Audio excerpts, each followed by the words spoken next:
जी, सर्दियों का मौसम आते ही सबसे पहले हम क्या सोचते हैं अपने बालों के बारे में, अपनी स्किन के बारे में। उससे ज़्यादा हमें ये ख्याल होता है कि हमारे बाल जो हैं बहुत ज़्यादा, जैसे ही मौसम खुश्क मौसम शुरू होता है तो उसमें झड़ने शुरू हो जाते हैं। फिर ये कहा जाता है शायद मेरे ही बाल जो हैं उसमें ये मसला आ रहा है। फिर हम एक दूसरे से पूछते भी हैं कि कहीं तुम्हारे साथ तो ऐसा नहीं हो रहा।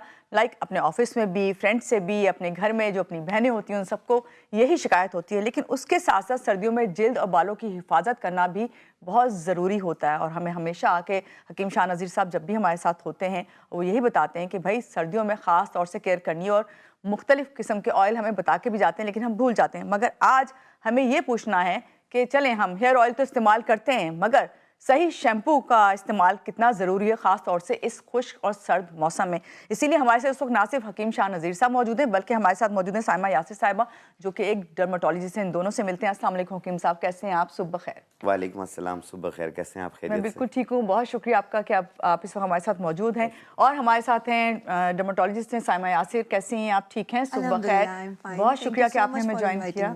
और आपका शुक्रिया। और साइमा, अभी मैं ज़रा हकीम साहब से पहले स्टार्ट करती हूँ क्योंकि हकीम साहब जो है ना हर बार जब भी आते हैं ना बहुत अच्छे हेयर ऑयल हमें बता के जाते हैं। लेकिन आज हकीम साहब से मुझे ये पूछना है, जी ये बताइए हकीम साहब, शैम्पू जो है कितना ज़रूरी है कि सर्दियों के मौसम में शैम्पू जो है उसका सही इंतखाब किया जाए? देखिए, शैम्पू जितने भी आते हैं ज़्यादातर वो केमिकलाइज ही होते हैं, ठीक है। तो हम जो शैम्पू पाउडर बताते हैं वो टोटल हर्ब्स होती हैं। अब शैम्पू के बारे में मुझसे बेहतर तो डॉक्टर साइमा यासिर ही बता सकती हैं।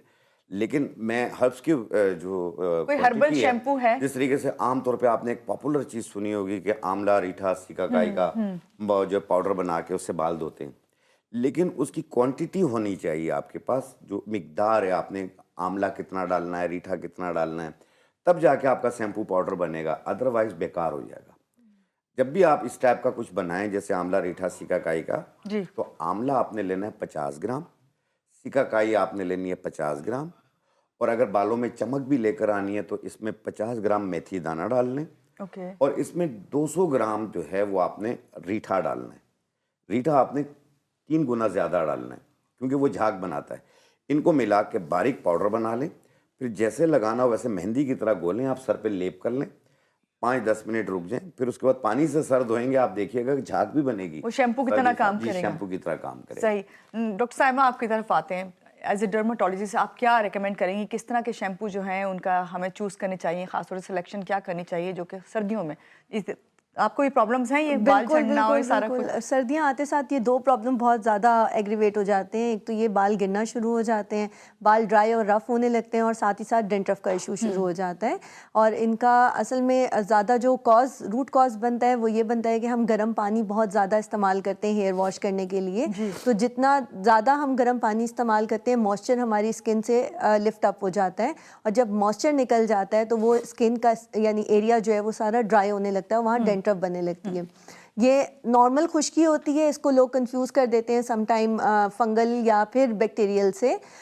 ये बिल्कुल नॉर्मल किस्म की खुश्की होती है। इसको अच्छा सा अगर आप बिफोर बात एक ऑयल कर लें और एक मेडिकेटेड नॉर्मल हेयर फॉल के लिए शैम्पू जो आते हैं वो इस्तेमाल कर लें तो ये रिकवर हो सकती हैं आराम से चीज़ें। यानी खुश्की को दूर किया जा सकता है ईजिली। हाँ, अगर वो उसमें कोई फंगल एलिमेंट है वो, लेकिन आपको हमारे पास ही विजिट करना पड़ेगा, then we can see and diagnose के हाँ is it a fungal, is it seborrhoeic dermatitis, या फिर ये जो है बैक्टीरियल इसमें कोई इन्फेस्टेशन है, तो फिर उस हिसाब से हम रिजीम चेंज करते हैं। हमें कैसे पता चलेगा कि ये फंगल है या फिर नॉर्मल खुश्की है जो हम तेज गर्म पानी इस्तेमाल कर रहे हैं सर्दी की वजह से बालों के? देखिए, बिल्कुल हल्की हल्की सी जो एक दिन के बाद जो हल्की हल्की सी डेंड्रफ जो खुश्की नुमा जो हल्की हल्की गिरती है, उसको हम कह सकते हैं कि वो नॉर्मल खुश्की है जो ड्राइनेस की वजह से आ जाती है। जैसे हमारी जिल्द ड्राई होने लग जाती है सर्दियों में, इसी तरह स्कैल्प भी ड्राई होने लगता है।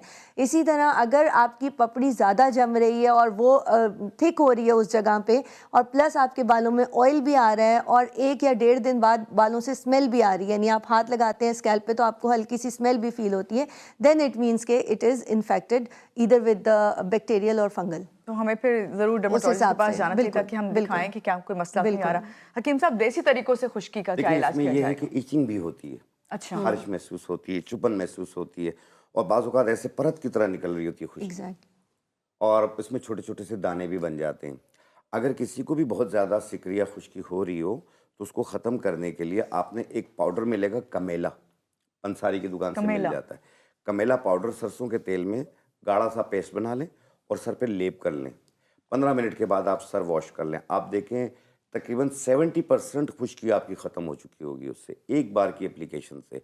इसे एक दिन छोड़ के आप करते जाइए, जब मुकम्मल क्लियर हो जाए आप इसे रोक दीजिए। इससे इचिंग खारिश भी दूर हो जाएगी आपकी। ये तो आपने बहुत अच्छी और बात। अगर बाल घिर रहे हैं, बाल बढ़ नहीं रहे हैं, सर खाली हो रहा है और यूं करते हैं तो लटें निकल रही हैं, तो वो हार्मोनल डिसबैलेंस की वजह से भी होता है और थायराइड की वजह से भी होता है, पीसीओएस की वजह से भी होता है और मर्द हज़रात में भी ऐसा होता है, कॉन्स्टिपेशन की वजह से भी होता है।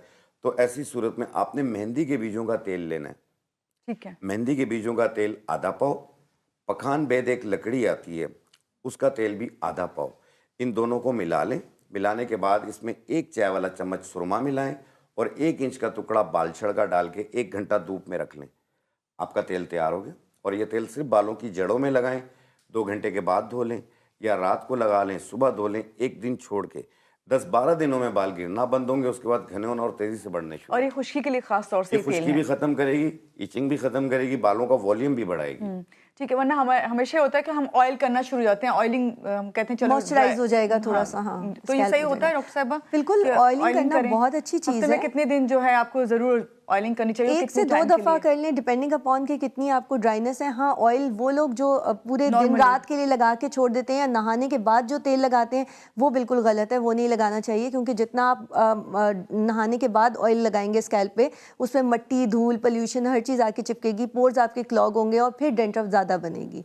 सो प्रेफरेबली नहाने से पहले 2 घंटे पहले इज़ इनफ टाइम कि आप ऑयल लगाएं, मसाज करें अच्छा सा एंड देन टेक सब बाथ। एक चीज और इसमें ये होता है ना, जी। बालों को खुश्क जो ऑक्सीजन है वो भी मिलनी चाहिए, तो इसलिए वो जब तेल लगा रहता है तो फिर उनका भी दम घुटता है। अच्छा, पहले तो कहा जाता था तेल बस सर में हाँ, 2 लगाएं, घंटा लगा अब लें या रात को बहुत लगा ये लें, सुबह चेंज धो हो लें। गया है सारी ये। मानूर लगाने फंगस से तो ग्रो ही ऑयली एनवायरनमेंट में करती है, तो अगर ऑयल आपका स्कैल्प पे लगा रहेगा तो उतना ही फंगस dirt and ग्रो होने के pollution ज्यादा जो है। चांस होंगे सही। उसपे। डॉक्टर साहबा, शैम्पू करने की बहुत आदत होती है, हम सबको ही है। हम कहते हैं बाल जो है ऑयली ग्रीसी से लग रहे हैं तो शैम्पू कर लेते हैं। हफ्ते में कितनी बार नॉर्मली हमें शैम्पू करना चाहिए? देखिए, शैम्पू उसी फ्रीक्वेंसी से करना चाहिए जैसे हम अपने हाथों को जब ऑयली या चिकना महसूस करते हैं हम जाके हैंड वॉश करते हैं, इसी तरह आपको शैम्पू भी, जब आपको लग रहा है आपके बाल ऑयली हो गए हैं, आपका स्कैल्प ऑयली हो गया है, तो आप उसको शैम्पू कर सकते हैं। आप एवरी डे भी कर सकते हैं, बट शैम्पू करने के बाद कंडीशनर या हेयर मास्क का ज़रूर इस्तेमाल करें ताकि आपके बाल नरिश हों और मॉइस्चराइज हों। जैसे आप अपनी स्किन को हैंड वॉश करने के बाद मॉइस्चराइज़र लगाते हैं ताकि आपके हैंड्स, इसकी स्किन जो है वो मॉइस्चराइज रहे, इसी तरह हमारे स्कैल्प को भी मॉइस्चराइज करने की ज़रूरत है। हमारे व्यूवर पूछना चाह रहे हैं, भाई हमें ये बता देते हैं, डॉक्टर साहबा बैठी हुई हैं, तो भाई कौन सा शैम्पू खास तौर से जो है इस्तेमाल करें सर्दियों के मौसम में, और कौन से अज्जा जो उसके अंदर होते हैं केमिकल्स वगैरह उनसे अवॉइड करें, पढ़ के लें हम?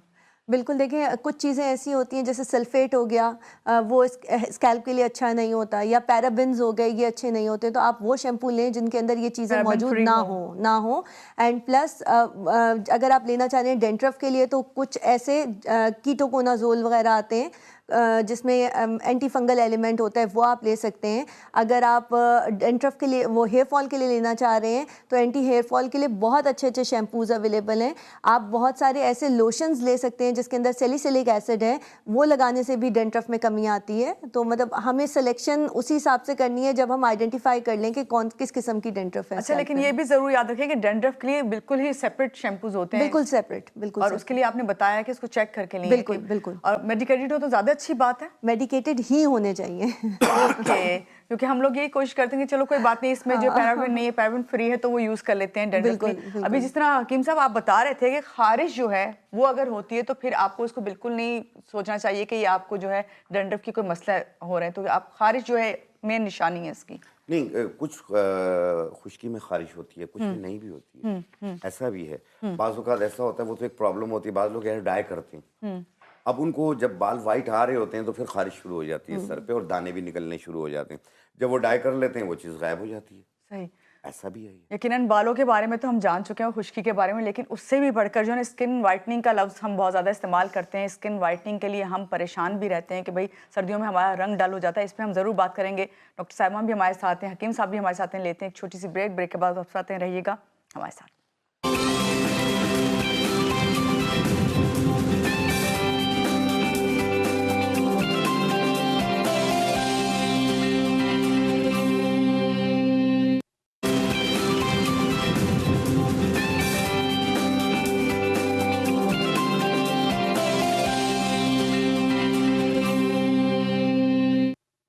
जी, ब्रेक से आगे वापस आपको कहेंगे एक बार फिर से खुश आमदीद एंड सुबह बखैर। और बात करेंगे कि भाई हाल ही में आप देख रहे होंगे कि सोशल मीडिया पे जुनैद सफदर की शादी की तकरीबात जो हैं उससे भरा हुआ है। मुख्तलिफ रील्स हमारे सामने आ रही हैं जिसमें पंजाब की सीनियर वजीर मरियम औरंगजेब जो हैं उनकी ट्रांसफॉर्मेशन, उस पर बहुत ज़्यादा बात हो रही है। मगर आज हम इस पे बात नहीं करेंगे, ना किसी एक शख्सियत को जो है पॉइंट आउट करेंगे, बल्कि हम ये ज़रूर बात करेंगे क्या वज़न में कमी, निखरी जिल्द और जो है उससे भी बढ़कर आपको जो है आपके अंदर कितना कॉन्फिडेंस लेके आती है, और ये निखरी जिल्द ही क्या सिर्फ कॉन्फिडेंस लेके आती है या वजन में कमी भी, इस सब पे बात होगी। और इसमें खाली यही नहीं कि खवातीन जो हैं उन्हीं को हम फोकस करेंगे, मर्द हजरात भी आजकल हम देख रहे हैं कि निखरी जिल्द भी चाहते हैं, वजन में कमी भी चाहते हैं। उससे ज़्यादा वो चाहते हैं कि उनके भी बाल उसी तरह जिस तरह खवातीन के बाल जो हैं सेहतमंद और पुरकशिश नजर आते हैं, इस तरह वो अपनी शख्सियत की हर चीज़ को निखारें। इससे बात करते हैं, हमारे साथ हकीम शाह नज़ीर साहब भी हैं, हमारे साथ डॉक्टर साइमा भी है। डॉक्टर साइमा, यहीं से बात शुरू करते हैं।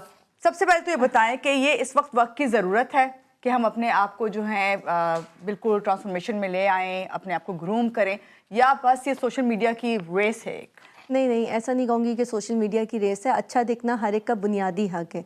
जैसे हम अपने बाकी बॉडी पार्ट्स का और ऑर्गन्स का ख्याल रख रहे होते हैं और उसकी सेहत के लिए काम करते हैं, इसी तरह मेरे हिसाब से अपनी स्किन के लिए भी काम करना चाहिए।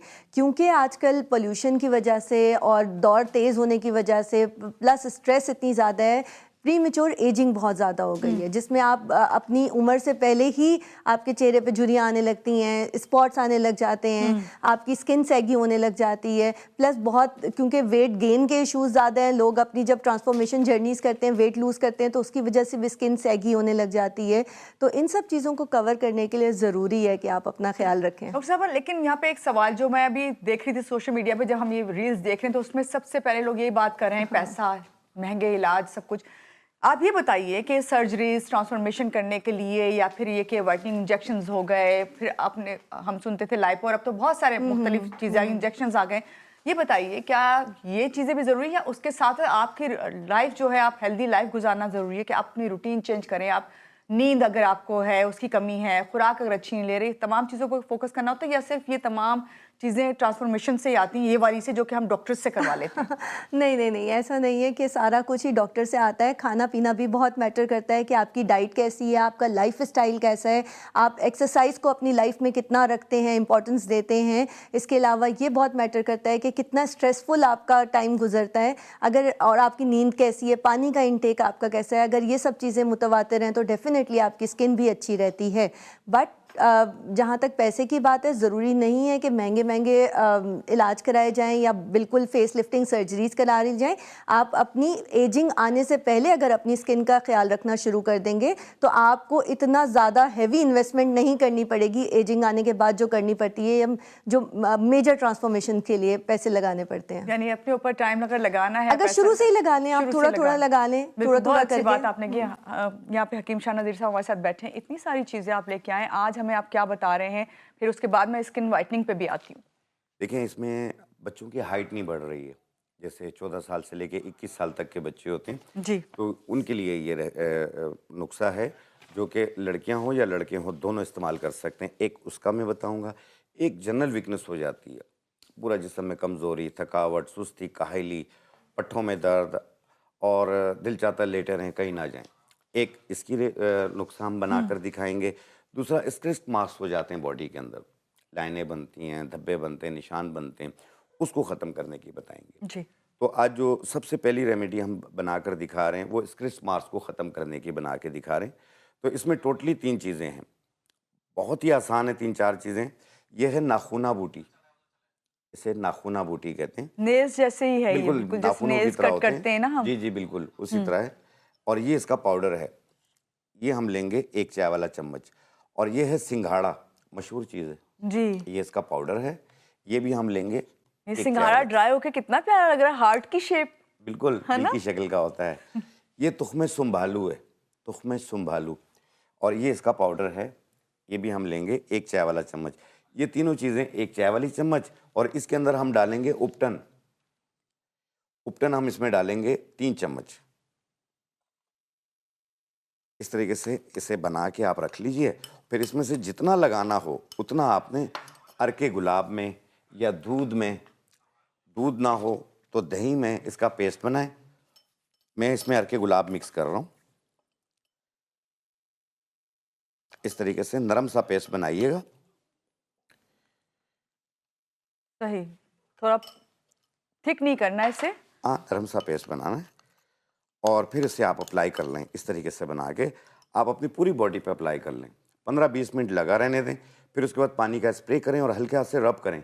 1 मिनट रब करें और फिर नहा लें, धो लें। आप देखिएगा पहली एप्लीकेशन में काफ़ी बेहतर नज़र आएगा आपको।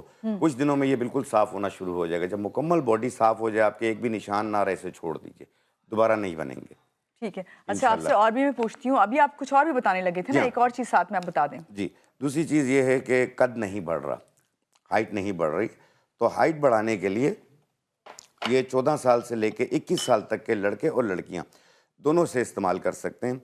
इसमें जो सबसे पहली चीज़ है वो ये है शकाकुल।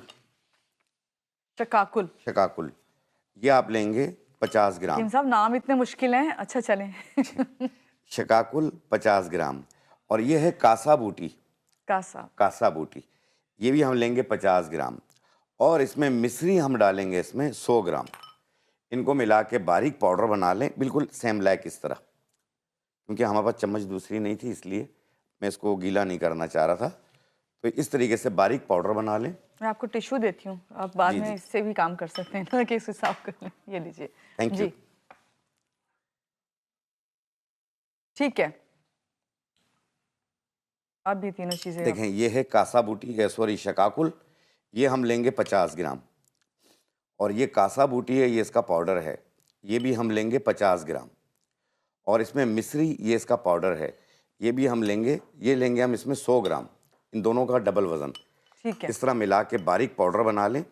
और 1 चाय वाली चम्मच सुबह, 1 चाय वाली चम्मच शाम। सुबह नाश्ते के बाद, रात खाने के बाद 1 गिलास दूध या पानी के साथ लें, लेकिन छोटा चाय वाला चम्मच। और ये कंटिन्यू 3 महीने यूज़ करें। और साथ में पाँव को हाथ लगाने की खड़े होकर एक्सरसाइज करें, 15 मिनट सुबह, 15 मिनट शाम। ठीक है, ये आप आपने देखिएगा इसी 3 महीने में आपकी हाइट कितनी बढ़ती है। चलिए, ये तो बहुत अच्छी रेमेडी आपने बताई। डॉक्टर साहब, आपसे एक बात और पूछिए, खुश्की के हवाले से थोड़ी सी बात करूँ। अक्सर लोग कहते हैं खुश्की हो रही हो तो फिटकरी जो है वो पानी में मिला के उससे बात लें तो उससे फ़र्क पड़ता है। कि कितना इसमें फिटकरी हकीकत थोड़ा है? सा एंटीसेप्टिक होती है एंड वेजो कॉन्स्ट्रिक्टर होती है, यानी वो ऊपर से शरियानों को, तो मैं ये तो कह सकती हूँ कि हाँ, वो रेडनेस अगर है या इन्फ्लेमेशन है उसको कम कर देगी, बट एग्जैक्टली डेंड्रफ को ख़त्म कर देगी ये थोड़ा सा, हाँ, इतना पॉसिबल नहीं है। उसके साथ कुछ ना कुछ और आपको मॉइस्चराइज करने के लिए इंग्रेडिएंट शामिल करना पड़ेगा। ठीक है, लेकिन है अच्छा। बिल्कुल बिल्कुल, वैसे आप कर सकते हैं, इसमें there is no harm in ठीक यूजिंग है दैट थिंग। डॉक्टर साहब, स्किन वाइटनिंग पे ज़रा आ जाते हैं। हम सभी चाहते हैं कि ख़ासतौर से हमारे जो ईस्टर्न लोग हैं वो यही चाहते हैं कि हम गोरे साफ़ सुथरी स्किन वाले, फ्लॉलेस हो। यहाँ पे आपसे ये बात करनी है कि असल में जो है, अगर आप एज ए डर्मेटोलॉजिस्ट बताएं तो हमारी जो स्किन है उसको आप किस तरह उसका कॉम्बिनेशन को चेक करते हैं? हमारी जो स्किन की ग्रेडिंग होती है वो ग्रेड 5 ग्रेड्स होते हैं स्किन के। ग्रेड 1 जो होता है वो फेयर मोस्ट होता है, एंड ग्रेड जो हमारा 5th होता है वो टैन मोस्ट होता है। सो इसके लिए इस हिसाब से हमारी ग्रेडिंग बन रही होती है। जो ग्रेड 3 एंड 4 होते हैं वो हमारे वीटिश कॉम्प्लेक्शंस होते हैं। ठीक है, इसके लिए हम डिफरेंट इंग्रेडिएंट्स अवेलेबल होते हैं। इसमें क्रीम्स भी अवेलेबल हैं, इसमें सोप्स भी अवेलेबल हैं, इसमें फेस वॉशेस भी अवेलेबल हैं, एंड इसमें इवन आईवी ड्रिप्स भी अवेलेबल हैं। डिपेंडिंग अपॉन कि आपको किस लेवल की वाइटनिंग चाहिए, उस हिसाब से डॉक्टर प्रेस्क्राइब करते तो हैं। क्या ये मेडिकली वाकई है कि आप जो स्किन वाइटनिंग हो जाती है, जो ग्रेड, अगर आपका ग्रेड जो है 10 है तो उससे आप वापसी कितने उस ग्रेड की तरफ आ सकते हैं? नहीं नहीं नहीं, ऐसा नहीं है कि काले से बिल्कुल गोरा हो जाता है। मैं कहती हूँ जो अल्लाह ताला ने आपको कॉम्प्लेक्शन दी है वो आपकी स्किन के हिसाब से, आपकी शक्ल और हैयत के हिसाब से दी है, तो उसमें ग्लो होना चाहिए रादर देन कि हम काले से गोरा बनाने की जद्दोजहद में ही लगे रहे हैं। क्योंकि स्किन वाइटनिंग भी एक टेम्प्रेरी प्रोसीजर्स हैं, जिसको लेते रहेंगे तो वाइटनिंग रहेगी, अगर आप छोड़ देंगे तो आपका स्किन कॉम्प्लेक्शन, जो इंटरनल कॉम्प्लेक्शन है, वो वापस आ चलिए, जाता आपने है। इस तरह तो मुझे कहा कि नहीं इस तरह पॉसिबल नहीं, लेकिन फॉर एग्जांपल चलें 10 से हटा देते हैं, हम 5 पे ले आते हैं। 5 से हम वापस किस ग्रेड पे आ सकते हैं? 3 तक आ सकते हैं? बिल्कुल ऐसा है, 2 तक आ सकते बिल्कुल हैं? 2 to 3 टोन स्किन बेहतर हो जाती है, आपका कॉम्प्लेक्शन बेहतर हो जाता है अगर आप आईवी ड्रिप्स लेते हैं। बट उसके लिए आपको रेगुलर इंटरवल पे लेनी होती है, जो कि डॉक्टर आपको प्रिस्क्राइब करते हैं। एंड साथ साथ क्योंकि वो ड्रिप्स हैं आपके लिवर के थ्रू मेटाबोलाइज हो रही हैं, आपकी किडनी के थ्रू एक्सक्रीट हो रही हैं, तो हमें स्ट्रिक्ट विजिलेंस रखनी पड़ती है आपके LFT पे, Side effects लिवर भी के हो सकते हैं प्रोफाइल्स इसके। पे एंड किडनी के प्रोफाइल्स पे। तो डॉक्टर साहब, फिर अगर हमने ये इस्तेमाल नहीं करना, वाइटनिंग इंजेक्शन नहीं करने, ड्रिप्स नहीं लगवानी, तो क्या हम कोई साबुन ऐसे इस्तेमाल करें, फेस वॉश ऐसे इस्तेमाल करें जो हम अगर रेगुलर बेस पे करें तो हमारी स्किन टोन बेहतर हो सकती है? बिल्कुल, लेकिन धूप की वजह से, चूल्हे के पास जाने की वजह से, क्योंकि फीमेल्स का ज़्यादातर टाइम गुजरता है, मलाज़मा या पिगमेंटेशन आने लगती है, एज स्पॉट या सन स्पॉट्स आने लग जाते हैं। अगर तो ये बिल्कुल माइल्ड हैं या फ्रेकल्स हैं जो प्रेगनेंसी के बाद अक्सर आपने देखा होगा फीमेल्स के चेहरे पे छाइयाँ पड़ जाती हैं, वो आ जाती हैं, तो इन सब चीज़ों को तो ईजिली कवर किया जा सकता है विद सप्लीमेंट्स, कि अगर आप अपने सप्लीमेंट्स का इस्तेमाल करें। अलॉन्ग विद दैट आप अपने लगाने के लिए क्रीम्स वो वाली लें जिसके अंदर अल्फा आर्ब्यूटिन हो, कोजिक एसिड हो, विटामिन सी हो, ग्लूटाथायोन हो, यानी वो सारे इंग्रेडिएंट तो जो नेचुरली थोड़ा सा स्किन टोन को लाइटन यानी करते हैं। रेगुलर बेसिस पे ये वाली क्रीमें इस्तेमाल बिल्कुल, कर सकते हैं, क्रीम्स का हार्मफुल इस्तेमाल करें। नहीं कि भाई साइड इफेक्ट्स उनके होंगे, इतना आप ग्लूटाथायोन वाली यूज कर रहे हैं या कोजिक एसिड वाली जो आप देखिए, बता अगर तो रही आप मेडिकेटेड क्रीमें इस्तेमाल कर रहे हैं तो साइड इफ़ेक्ट्स का चांस कम होता है, ठीक है। हाँ, अगर आप ब्यूटी क्रीम्स इस्तेमाल करें या अल्लाह ना करे वो फॉर्मूला क्रीम्स इस्तेमाल करें जिसके अंदर मरकरी या स्टीरॉयड का इस्तेमाल है, तो डेफिनेटली वो शॉर्ट टर्म पे तो 10-15 दिन में हो सकता है आपका रंग काले से बिल्कुल गोरा कर देगी, लेकिन लॉन्ग टर्म में वो आपकी स्किन पे स्टबन मलाजमा लेके आ जाएगी जिसको ट्रीट करना इवन डर्मेटोलॉजिस्ट के लिए भी ठीक है। नियर अभी टू आपसे एक इम्पॉसिबल और बात होगा। भी मुझे पूछनी है, गोरा रंग करने के हिसाब से जो है ना, मैं इस वक्त वो क्योंकि कॉलर मेरे साथ है, मैं चाह रही हूँ पहले कॉलर ले लूँ फिर मैं अपना सवाल करती हूँ। जी अस्सलाम वालेकुम, सुबह खैर, कौन है हमारे साथ? वालेकुम अस्सलाम, मेरा नाम नजब ज़ारा है जी और मैं लाहौर से आपसे बात कर रही हूँ। जी। मैंने पूछना था कि मेरे चेहरे मुझे बहुत ज़्यादा पिंपल्स निकलते हैं और मेरे चेहरे के ऊपर वो निशान छोड़ गए हैं। ठीक है। तो उन निशानों को ख़त्म करने के लिए मैं क्या करूँ? मैंने बहुत ज़्यादा मेडिसिन यूज़ की है, मैं यूज़ करती हूँ, वो ख़त्म हो जाता है। जब मैं मेडिसिन छोड़ देती हूँ, मुझे बहुत ज़्यादा मेरे चेहरे को ख़राब कर देते हैं। आपकी एज कितनी तो है? मेरी एज तकरीबन 19 साल है, 18-19 साल है। ठीक तो है। मुझे बहुत ज़्यादा पिंपल्स निकलते हैं। ठीक है, हमारे साथ तो मैंने डॉक्टर बहुत साहिबा भी हैं, मेडिसिन हमारे साथ हकीम साहब भी हैं। आपके इस सवाल का जवाब हम दोनों से लेते हैं। एक और कॉलर है, कॉल ले लेते हैं। जी अस्सलाम वालेकुम, सुबह खैर, कौन है हमारे साथ? जी नसरीन बात कर रही हैं गुलशन इकबाल से। जी नसरीन, कैसी हैं आप? ठीक हैं? क्या पूछेंगी हकीम साहब से और डॉक्टर साहिबा से? वालेकुम अस्सलाम। जी जी जी हाँ, मैं ठीक हूँ। मुझे हकीम साहब से बात करनी है। मुझे हकीम साहब से बात करनी है। मुझे फंगस की बहुत तकलीफ रहती है, बहुत ज्यादा, और फंगस की बहुत तकलीफ रहती है। ओके। बहुत इलाज कराया लेकिन जब तक दवा अच्छा नसरीन साहिबा, आपके जो टीवी का वॉल्यूम है इतना ज्यादा है कि आपके जो सवाल है वो हमें समझ नहीं आ रहा, रिपीट होके आवाज आ रही है। ये देखिए, ठीक है, आपको फंगस की प्रॉब्लम है, हम आपको इसका आंसर देते हैं। हकीम साहब हमारे साथ हैं। जी हकीम साहब, पहले हम उनका जो स्किन का मसला था, 19 इयर्स की जो आई थी, पूछ रही थी कि भाई स्किन डॉक्टर को भी वो दिखाया एक्ने के सब। दौर से गुजर रही हैं क्योंकि 13 साल से लेकर 25 साल तक एक्ने निकलती है। ठीक है। 25 साल के बाद अगर दाने आ रहे हो तो वो पिंपल्स कहलाते हैं। तो इसको ठीक करने के लिए आपने लेना है नीम के पत्ते। नीम के पत्तों का पाउडर लें 20 ग्राम, 20 ग्राम हुस्न यूसुफ, 20 ग्राम समंदरी झाग, इनको मिला के बारीक पाउडर बना लो। फिर जितना लगाना उतना अर्क गुलाब में मिला के पूरे फेस पे लगाएं। आधे घंटे के बाद धो लें। आप एक टाइम रोजाना करें। आप ये 1 महीना कर लें, ये दाने भी खत्म होंगे, उसके निशान भी खत्म हो जाएंगे। ठीक है डॉक्टर साहब, आप क्या कहेंगी? अब बिल्कुल हकीम साहब ने बिल्कुल सही कहा, क्योंकि उनकी एज 19 इयर्स है और 19 ईयर इज़ द एज जिसको हम कंसिडर कर रहे होते हैं कि ठीक है ये प्यूबर्टी एक्नी हो सकती है। तो इस एज में यूजुअली जो है वो क्लॉग पोर्स की वजह से एक्नी निकल रही होती है। इनको मैं रेकमेंड करूंगी कि कोई ना कोई अच्छा मेडिकेटेड फेस वॉश लें जिसके अंदर सैलिसिलिक एसिड मौजूद हो, जो आपके इनके पोर्स को डीपली क्लीन करे। अगर तो ब्लैक हेड या वाइट हेड वाली एक्नी है तो वो डेफिनेटली फेस वॉश के इस्तेमाल से ही बेहतर होना शुरू हो जाएगी और इनको कोई और चीज़ इस्तेमाल नहीं करनी पड़ेगी। बट हाँ, अगर वो इन्फेक्टिव एक्नी है जिसके अंदर से पस या ब्लड निकल रहा है या गुठली नुमा दाने हैं दर्द वाले, तो उसके लिए फिर इनको डॉक्टर के पास रुजू करना होगा, जो उनकी स्किन एक्नी की कंडीशन देख के उनको मे बी कुछ दवाइयाँ प्रेस्क्राइब कर देंगे। ठीक है जी डॉक्टर साहब, अभी जो फंगल इन्फेक्शन देखिए, हुआ जिन है लोगों को भी वो- फंगल इन्फेक्शन हो रहा हो तो वो शरबत उन्नाब इस्तेमाल करें। 1 गिलास पानी में 4 चम्मच मिला के दिन में 2 बार, और ये कम से कम 40 दिन इस्तेमाल करें। इंशाल्लाह ताला वैसे तो 3 महीने यूज़ करना होता है, लेकिन इससे 1 महीने के अंदर काफ़ी हद तक बेहतर हो जाएंगी। सही। यहाँ देखें, जब मुकम्मल ठीक हो जाए आप इसे रोक दीजिए। हकीम साहब, कोई रेमेडी आपकी ये रहती है? एक रेमेडी रहती है मेरी, जो आसाबी कमजोरी के लिए, पट्ठों के लिए, चक्कर आते हो, आंखों के आगे अंधेरा आ जाता हो और सुस्ती काहिली रहती हो, ये डायबिटिक पेशेंट भी यूज़ करता है, सब यूज़ कर सकते हैं इसे। और हाथ पांव सुन्न हो जाते हो तो उसको ठीक करने के लिए आपने लेना ये सतावर, इसे सतावरी भी कहते हैं। ठीक है। ठीक है। और ये इसका पाउडर है, ये हम लेंगे 50 ग्राम, और ये है बहमन सुर्ख, बहमन सुर्ख, और ये इसका पाउडर है। ये भी हम लेंगे 50 ग्राम। और अगर डायबिटिक पेशेंट है तो सिर्फ 2 चीज़ें ले लें। अगर शुगर नहीं है तो आप इसके अंदर ये मिश्री भी मिला सकते हैं 50 ग्राम। ये मिश्री भी आ गई 50 ग्राम। लेकिन शुगर के मरीज जो हैं वो मिश्री का इस्तेमाल ना करें। इसको हमने यानी खाना है, ये खाना है ये। इनको मिला के ऐसे बारीक पाउडर बना लें और 1 चाय वाली चम्मच 1 गिलास दूध में मिला के 1 टाइम रोजाना पिएं। सही। आप देखिए कि पूरी बॉडी को एनर्जी देगी ये।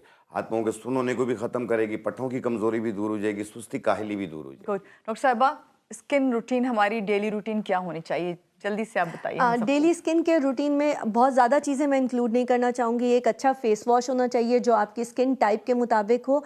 एक अच्छा सन ब्लॉक का इस्तेमाल करें जब आप धूप में जाएं या चूल्हे के पास जाएं। इसके अलावा आप एक अच्छी नाइट क्रीम या अच्छे सीरम का इस्तेमाल करें जो आपकी एज और स्किन से अप्रोप्रिएट होना चाहिए। सही। बहुत शुक्रिया आज के प्रोग्राम में आप आई और आपने इतनी अच्छी टिप्स हमें दी। और हकीम साहब, आपका बहुत शुक्रिया कि आपने रेमेडीज़ के साथ साथ सवालों के जवाब भी दिया। और आपको यहाँ कहेंगे लेंगे एक छोटी सी ब्रेक के बाद वापस आते हैं। रहिएगा आप हमारे साथ।